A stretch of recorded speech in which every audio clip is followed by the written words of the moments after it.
Buenas tardes. ¿Cómo están, hermanos? ¿Bien? ¿Están contentos? ¿Están alegres? Porque hay almuerzo. No, están contentos porque este es el día del Señor. Por eso estamos gozosos, porque un día como este el Señor resucitó de entre los muertos, venciendo la muerte. Y eso es lo que nosotros celebramos cada domingo, la victoria de Jesucristo en nuestras vidas. Así que les pido que abran sus Biblias en Juan capítulo 3 y vamos a leer de los versículos 1 al 21. Juan 3, versículos 1 al 21. Y saludo a todos los que no pueden saludar, que son hartos, la mayoría. Algunos pocos me vieron llegar como ermitaño en la mañana. Yo ya estoy, ahora en este momento ya estoy decente. Que el Señor les bendiga mucho. Juan 3, del 1 al 21. ¿Lo tenemos? ¿Sí? Amén. Pasaje ultra conocido, todos los que han salido a predicar a la calle. Juan 3, ¿cierto? Que son la mayoría aquí. Ya va a ser. Bien, entonces vamos a dar lectura a la palabra del Señor. Dice así la palabra del Señor.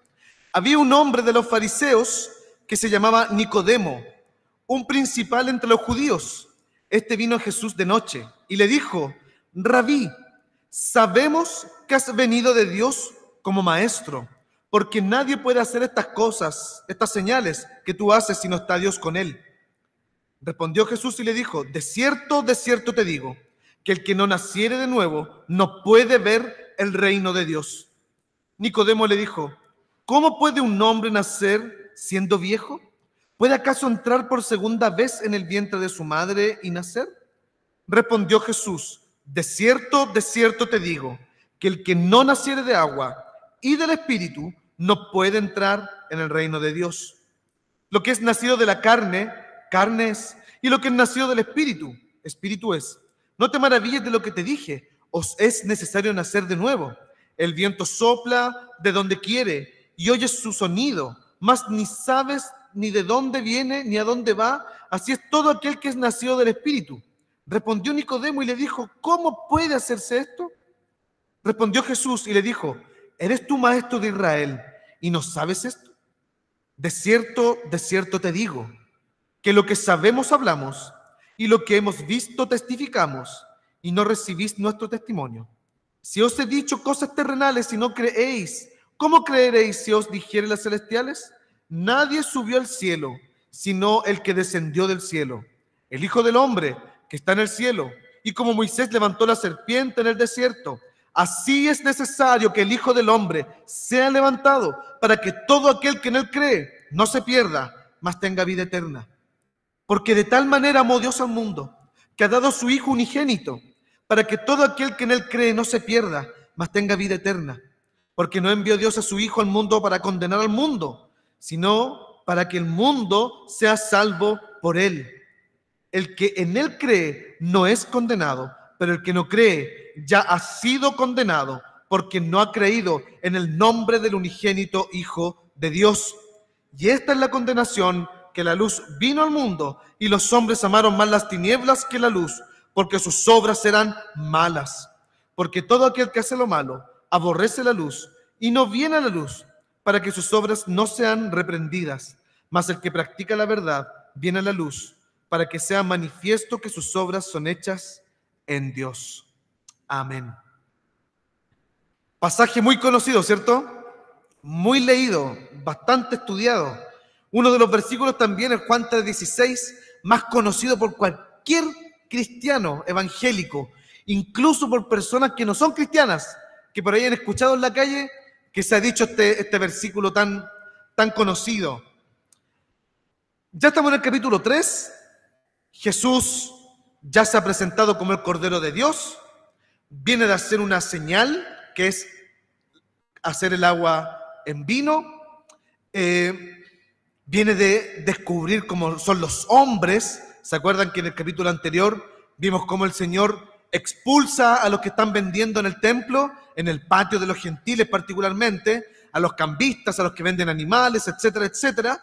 Y el pasaje del capítulo 2 termina con una frase diciendo: Jesús no se fiaba de ellos, de los que habían creído en él, porque Jesús conoce el corazón del hombre, Jesús conoce al hombre. Entonces ese versículo final del capítulo 2 nos sirve como bisagra, como puente para el capítulo 3, donde vemos a un hombre. Si usted se fija en el versículo 1, se nos menciona una expresión muy extraña en el griego, donde dice: había un hombre, cuando después se nos dice quién es ese hombre, que es Nicodemo, porque está haciendo el gancho entre queriendo decir de que Jesús conoce a esta persona con la que se va a entrevistar.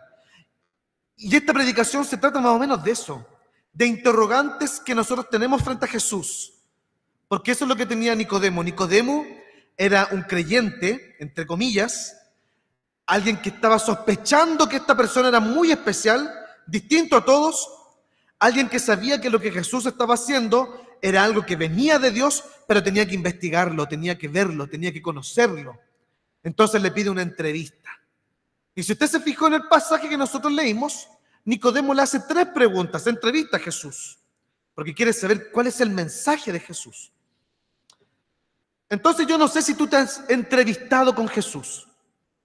No sé si tú te has encontrado con Jesús y le has hecho esas preguntas a Jesús. Preguntas trascendentales. Una de las preguntas más importantes para cualquier persona. ¿Para qué estamos acá? ¿Y hacia dónde vamos? Preguntas fundamentales. ¿Cómo podemos nosotros redimirnos también? Salir de este estado de pecado, salir de este mundo que está torcido, que está quebrado. Preguntas trascendentales. Entonces Nicodemo confía en que puede encontrar esas respuestas en Jesús. Entonces le pide una entrevista. Y a mí me llama mucho la atención esto, porque creo que pocas veces hemos hecho este ejercicio de entrevistarnos con Cristo por medio de la oración, de hacerle preguntas incómodas a Jesús. Bueno, yo tengo 2 cosas que decirle en esta tarde. Y lo primero lo encontramos de los versículos 1 al 15. Y lo que hace el Señor Jesucristo en nuestras vidas es que Él nos da vida. Efesios capítulo 2, versículo 1 dice: y Él vino cuando ustedes estaban muertos en sus delitos y pecados. ¿Para qué vino? Para darles vida cuando nosotros estábamos muertos.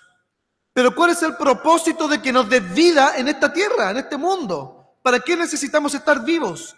Y aquí Jesús responde eso. ¿Cuál es el propósito de estar vivos en Él? Y es confiar en Él. Y déjeme decirle la premisa, la inversión de todo cristiano en este mundo, la mejor inversión es no tener nada seguro. Esa es la mejor inversión que usted puede tener. Si usted está pensando en contratar un seguro, hágalo.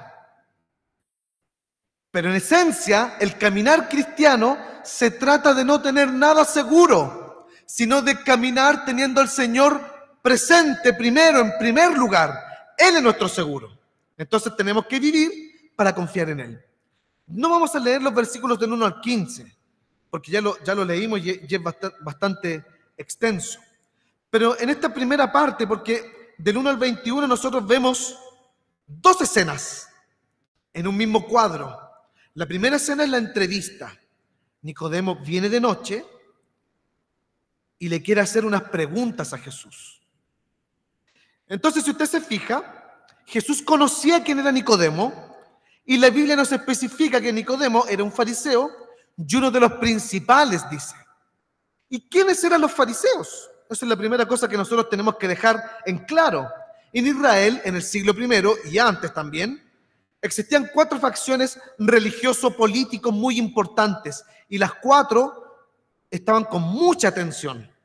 Estaban los fariseos, estaban los saduceos, los que están en el templo, están los celotes, los más revolucionarios, los que quieren tomar el poder por la fuerza, y están los fariseos, los más legalistas, los que buscan la minucia de la ley, los puros. De hecho, fariseo literalmente significa aquellos que se apartan. Entonces, aquellos que se mantienen puros en la fe.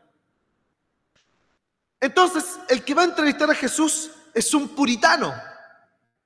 Por tanto, podemos entender de que a Nicodemo probablemente le gustó lo que hizo Jesús en el templo. de haber purificado el templo. Es muy probable que Nicodemo haya estado muy de acuerdo con eso que hizo, porque los fariseos estaban en desacuerdo con los saduceos. Los saduceos eran el orden sacerdotal, pero ellos, para estar en el poder, eran capaces de hacer tratos con el imperio romano. Entonces los fariseos no estaban de acuerdo con eso. Y dentro de esos tratos era usar el patio de los gentiles para hacer compras, ventas, etcétera, etcétera. Entonces que Jesús venga y limpie ese lugar, los fariseos y algunos de ellos probablemente miraron a Jesús con muy buenos ojos, y entre ellos Nicodemo. Entonces se fija que la persona que está entrevistando a Jesús es alguien muy importante. Es alguien que tiene influencias, es alguien que tiene mucho conocimiento teológico de la ley, de la minucia, es alguien que sabe mucho. De hecho, Jesús le dice, tú eres maestro de la ley. Para ser maestro de la ley, hermanos, había que estudiar muchos años, muchos años. Entonces no es cualquier persona que está frente a Jesús. Y fíjese cómo nosotros podemos ver el respeto que tiene Nicodemo, porque sabe que la persona que tiene enfrente no es cualquier persona. No sabe quién es todavía, pero no es cualquier persona. ¿Y qué es lo que dice Nicodemo? Rabí. No a cualquiera se le daba el título de rabí. No era para cualquiera. El título de rabí era para un maestro, para alguien que se había titulado, para alguien que tenía los títulos, los créditos, alguien que tenía el respaldo. A ellos se les decía rabí. De hecho, a Nicodemo le decían rabí. Sus estudiantes probablemente le decían rabí también. Pero fíjese el reconocimiento que le hace Nicodemo a Jesús. Le dice, tú eres rabí porque las cosas que tú has hecho y las cosas que dices vienen de Dios. Por tanto, entiende que es una especie de profeta, incluso algo un poco más que un rabí. Es alguien muy especial. Entonces le hace unas preguntas a Nicodemo. Ante una respuesta de Jesús, si usted se fija en el versículo 2 al 3, si va a su Biblia, usted se va a dar cuenta que una vez que Nicodemo le reconoce a Jesús como maestro, Jesús le responde, versículo 3, de cierto te digo, que el que no naciere de nuevo no puede ver el reino de Dios. Usted leyó con atención lo que nosotros leímos hace un rato, ¿cierto? Puso mucha atención, ¿cierto? Nicodemo le pide una entrevista. Nicodemo quiere saber quién es. Nicodemo le reconoce como rabí. Nicodemo reconoce que sus obras vienen de Dios. Le hace todo este reconocimiento. Y Jesús podría haberle dicho, tiene razón, vengo de Dios. Jesús podría haberle dicho, tiene razón, soy maestro, pero incluso soy más que maestro. Jesús podría haberle dado muchas respuestas. Pero ¿cuál es la respuesta que le hace Jesús a Nicodemo? Si no naces de nuevo, no puedes ver el reino de Dios. El griego no dice nacer de nuevo. El griego dice si no naces de lo alto. O sea, haciendo alusión a la transformación por medio de la fe, a la conversión por la fe que da Dios. ¿Ya? Eso es lo que está diciendo Jesús. Entonces esto es muy interesante, hermanos. Es muy interesante y yo con esto quiero que usted me tome mucha atención. Y yo esto ya lo he dicho muchas veces, pero una de las labores de los predicadores es repetir los mensajes. ¿Quién es Jesús para ti? ¿Quién es Cristo para ti? ¿Es un rabí? ¿Es un maestro? ¿Es alguien que hace señales? ¿Es alguien que hace milagros? ¿Es el genio de la lámpara que la froto con oraciones y tiene que cumplir mis deseos? ¿Quién es Jesús para ti? Nicodemo no puede reconocer a Jesús como el Señor porque no ha nacido de nuevo. La única forma de reconocer a Jesús como el Cristo, como el Cordero de Dios, como el Señor de los señores, es naciendo de lo alto, naciendo de nuevo. Y si tú no has nacido de nuevo, si tú no has nacido de lo alto, no vas a reconocer a Jesús como Señor. Porque es muy fácil decirle Señor, pero es muy distinto servirle como un Señor. Entonces, ¿cómo te paras frente a Cristo? Cristo es aquel hippie buena onda que cumple tus deseos, ese que dice cosas bonitas, que dice cosas del amor y del respeto y de amarse los unos a los otros, ¿o es el Señor del universo? ¿Qué es Jesús para ti? Para Nicodemo, hasta ahora, un maestro. Entonces, ¿dónde estás parado tú? ¿Estás parado junto a Nicodemo o estás parado junto con los que nacen de lo alto? Aquellos que reconocen a Jesús como su Señor y Salvador. Y déjame hacer énfasis en esto. Jesús te exige absolutamente todo porque Él es Señor. Él es el Adonai. Él es el Dios con nosotros. Y Dios no exige una parte. Él exige absolutamente todo. Y exige todo el reconocimiento y toda la honra y toda la gloria. Entonces, después que Jesús le dice esto confuso, que Nicodemo queda muy confundido porque Nicodemo le está haciendo piropos. Los demás no estaban reconociendo a Jesús.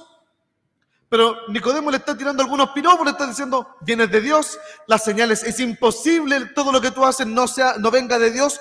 O sea, le está dando muchos créditos. Y Jesús le dice, pero si no naces de nuevo, no puedes ver el reino de Dios. O sea, tú ves señales, tú ves cosas, pero no ves el reino de Dios. No eres capaz de verlo porque no has nacido de nuevo. Entonces vienen las preguntas de Nicodemo. ¿Y qué le pregunta Nicodemo? Lo vemos en los versículos 4 en adelante. Entonces Nicodemo le pregunta, ¿cómo puede un hombre nacer siendo viejo? Primera pregunta. Y la segunda pregunta, ¿puede acaso entrar por segunda vez en el vientre de su madre y nacer? De aquí viene la respuesta de Jesús, incluso más confusa. Y Jesús le dice, de cierto te digo, que el que no naciere de agua y del Espíritu no puede entrar en el reino de Dios. Y esta pregunta cabe que tú y yo también nos la hagamos. ¿Cómo podemos nacer de nuevo? ¿Cómo es posible que esto se pueda dar? ¿Cómo podemos reconocer a Jesús como el Señor? Porque es fácil reconocerle como un Dios que está ahí, pero yo no le sirvo. Yo solamente me gozo de sus bondades. No me involucro en la iglesia, no trabajo en su reino. Es fácil mirar a Dios así como de lejos. Es gracioso, es amoroso, es lleno de misericordia y es bueno mirarlo así. Pero muy distinto es mirarlo como Señor. Entonces, ¿cómo paso de mirarlo de lejos como alguien solamente bueno a mirarlo como mi Señor? ¿Cómo doy ese paso? Y Jesús le da la respuesta para dar ese paso. De agua y del Espíritu. ¿Y a qué se refiere por el agua? Por el agua se refiere al sello que nosotros tenemos en el bautismo, porque el bautismo es un sello de la obra del Espíritu Santo que hará o que hizo. Cuando nosotros bautizamos a un niño, lo estamos sellando, es un símbolo de lo que va a ocurrir, significa algo, y el Espíritu Santo es la cosa significada. Por tanto, cuando el niño crece y hace su pública profesión de fe, está significándose el bautismo, está tomando sentido. Entonces, ¿qué está diciendo Jesús? Por bautismo y por el Espíritu Santo. ¿El bautismo de Juan? No, el bautismo que Jesús va a implementar. O sea, Jesús le está hablando todo en confuso a Nicodemo. Le está hablando todo en códigos. Nicodemo no está entendiendo nada. Entonces Jesús se lo clarifica un poco más. La única forma en que tú nazcas de nuevo es por medio del Espíritu. Yo no sé si usted siente angustia por aquellos que no creen en Jesús. Pero déjeme decirle algo. La fe, reconocer a Jesús como tu Señor y Salvador, no es algo de la razón. No es algo racional. Tú puedes tener muchos argumentos. Puedes tener muchos estudios. Puedes haber estudiado apologética, teología. Puedes ser experto en todas las teologías sistemáticas. Puedes ser experto en Biblia y conocer toda la historia de la Biblia. Puedes ser biblista. Puedes leer griego, hebreo, arameo y quizás que otras cosas. Pero si el Espíritu Santo no hace una transformación en la vida de las personas, no sirve de nada. Entonces le quiero hacer la pregunta de nuevo. ¿Cuál es tu preocupación por aquellos que no creen en Cristo? No necesitan ninguna capacitación teológica formal para predicar el Evangelio. Solo tienes que hacerlo porque no depende de ti. Depende del Espíritu Santo. El que nace de nuevo, nace del Espíritu Santo, no de ti, no de tu capacidad. no de tu amplio conocimiento, que sirve, es bueno, pero no es lo que transforma. Y eso es lo que está diciendo Jesús. Nicodemo, tienes mucho, sabes demasiado, pero este nacimiento viene por el Espíritu Santo. Y puedes saber mucho, pero el nuevo nacimiento, el nacer de lo alto, viene del Espíritu Santo. Y entonces Jesús se pone un poco más fuerte en su declaración y dice que incluso esta conversión que viene del Espíritu Santo, dice que como un soplo y que viene de cualquier parte. ¿Qué está queriendo decir Jesús? Que los convertidos no son solamente de Israel, no son solamente los judíos.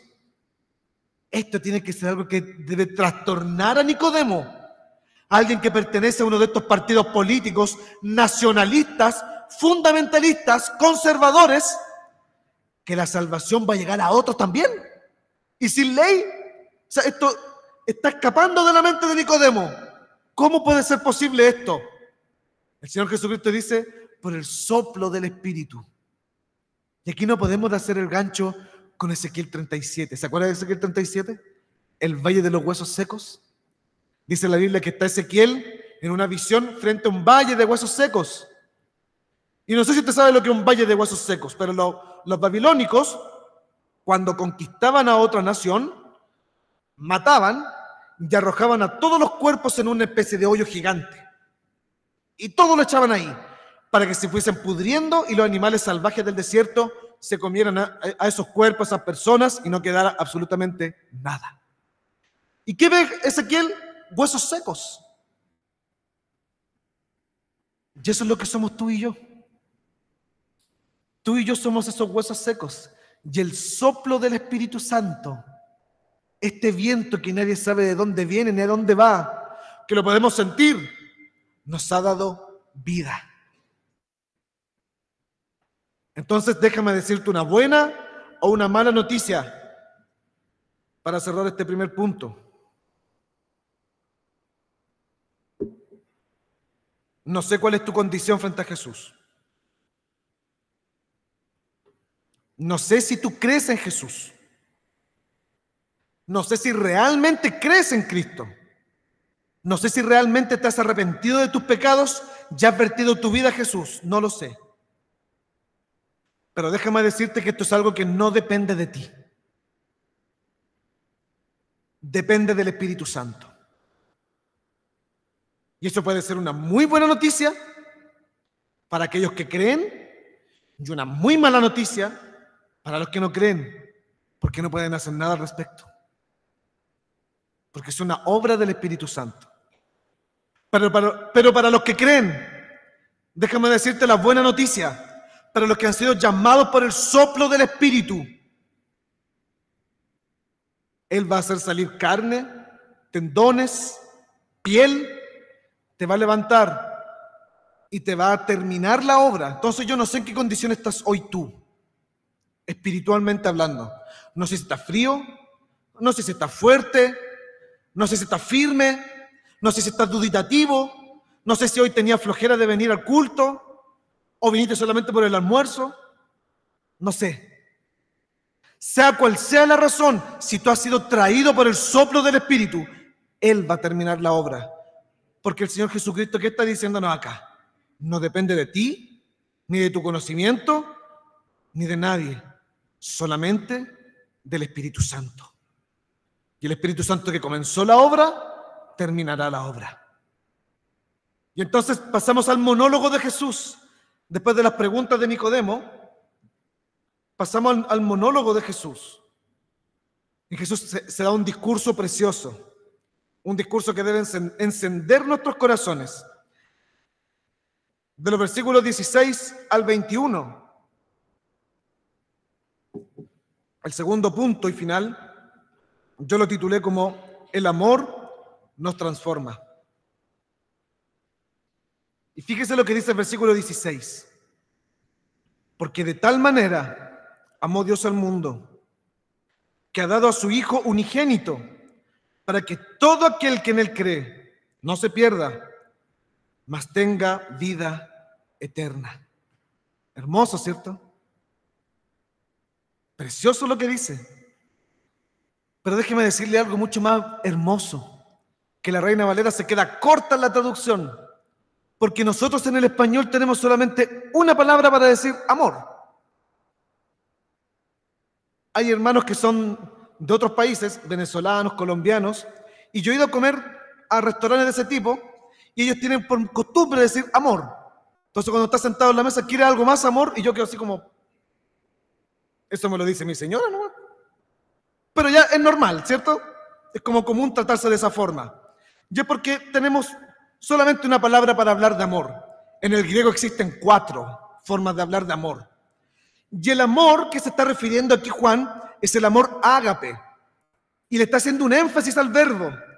Está diciendo Dios se complace en amar. El placer de Dios es tan grande, es una traducción más literal, que dio su Hijo unigénito.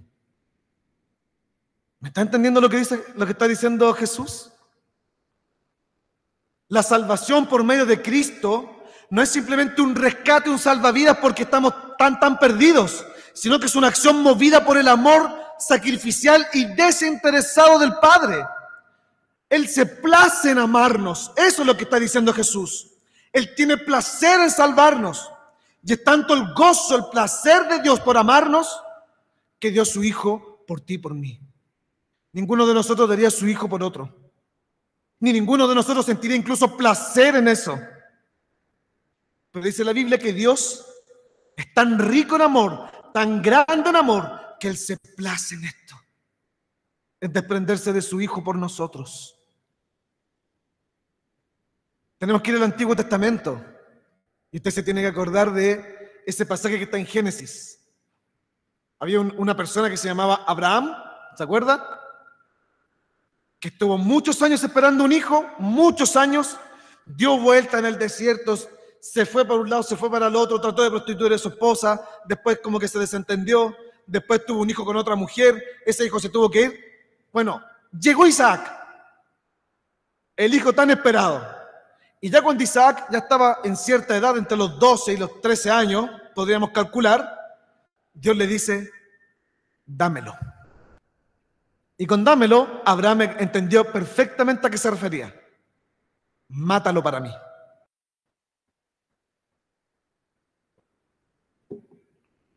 Pero ¿cuál es la confianza de Abraham si usted lee Génesis? Cuando toma a Isaac, le dice, tranquilo, Jehová nos dará sacrificio, o nos dará holocausto. Él nos va a dar un cordero o un chivo, algo nos va a dar para sacrificar. Y dice la Biblia que llegan al monte y amarra a Isaac. Ya no apareció nada, parece que la cosa va de verdad. No aparece nada. Y del cielo se escucha una voz que dice, detente. Abraham se detiene y ve un cordero amarrado ahí entre medio de las zarzas. Las traducciones son un poco imprecisas, algunos dicen un chivo, un cordero. Estaba el holocausto ahí, el sacrificio amarrado entre las zarzas. Entonces Dios le proveyó, ¿cierto? Hermanos, usted sabe, y con esto quiero ir cerrando un poco, usted sabe que nuestro pecado es una falta eterna, ¿cierto?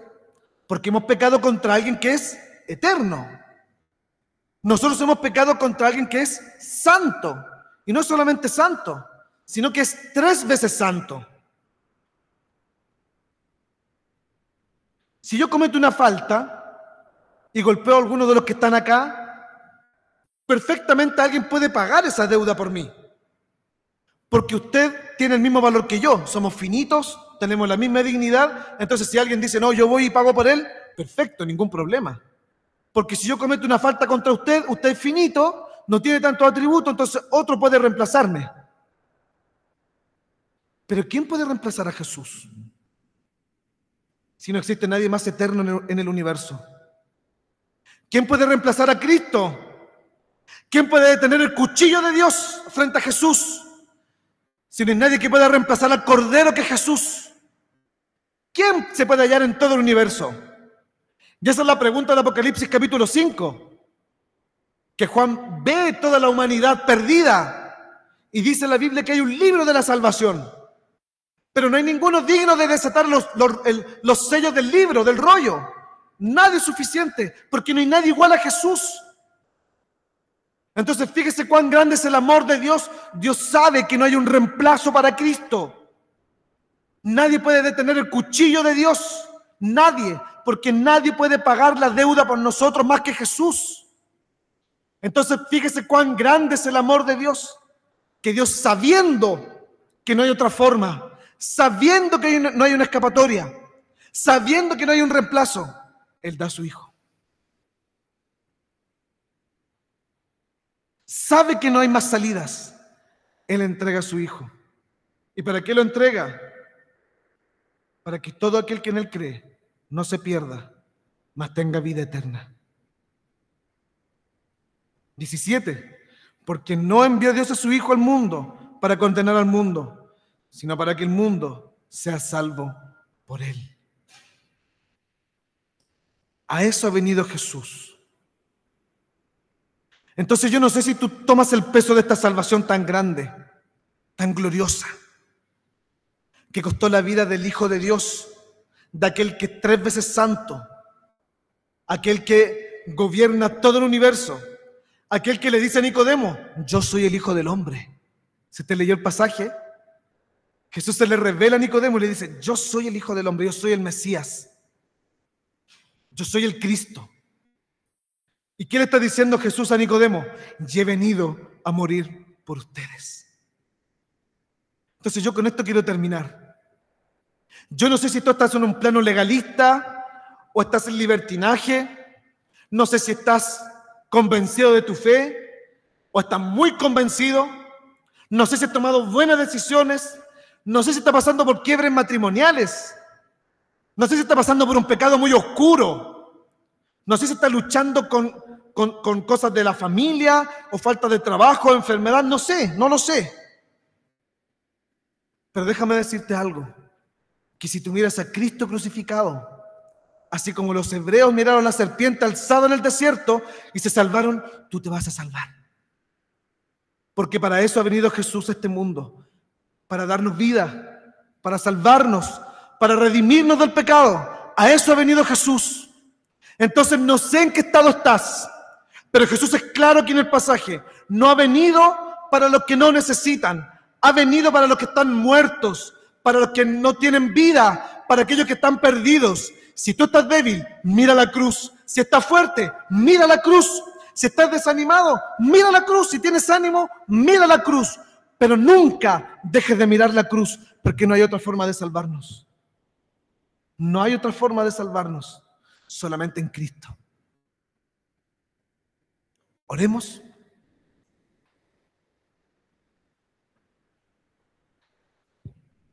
Señor Padre Celestial, te queremos dar gracias por tu palabra, Señor. Tantas veces hemos leído este pasaje, tantas veces hemos escuchado este mismo pasaje. Señor, ayúdanos a atesorar tu salvación tan grande, tan gloriosa. El Hijo de Dios entregando su vida por nosotros. Señor, tú entregaste a tu Hijo sabiendo que no hay reemplazo. Tú entregaste a tu Hijo, Señor, sabiendo que la única forma de rescatarnos es que tu Hijo muriera en esa cruz. Y te damos gracias. Gracias, Señor. Gracias, porque por la vida de tu Hijo nosotros tenemos vida. Gracias, porque no importa si estamos débiles, no importa si estamos muy animados, tú, Señor, vas a completar la salvación porque te pertenece a ti, no a nosotros. Gracias, Señor, por eso. Señor, ayúdanos con tu Espíritu Santo a alzar nuestros ojos y mirar la cruz y no quitar la vista de la cruz. Señor, queremos vivir y queremos vivir para ti, queremos vivir confiando en ti. Queremos nacer de nuevo, Señor. Si hay gente aquí que aún no te conoce, si hay gente que aún no se arrepiente de sus pecados, Señor, que puedan mirar la cruz, que puedan mirar al Hijo de Dios crucificado en la cruz y entonces serán salvos. Que puedan confiar en Él, que puedan depositar toda su vida en Él para que sean transformados. Espíritu Santo, trae convencimiento de pecado a esta iglesia. Trae transformación, Señor. Que podamos reconocerte como nuestro Señor y nuestro Salvador, como el Rey del universo, aquel que exige toda la vida y no una parte de la vida, aquel con el cual no podemos jugar, aquel que exige absolutamente todo. Señor, ayúdanos a mirarte a ti, Jesús. En el nombre de Jesús. Y que el Señor te bendiga y te guarde. Que el Señor haga resplandecer su rostro sobre ti y tenga de ti misericordia. Que el Señor alce sobre ti su rostro y ponga en ti paz. Y que la gracia del Señor Jesucristo, el amor de nuestro Dios el Padre y la comunión del Espíritu Santo sea con todo el pueblo de Dios, desde ahora y para siempre. Amén.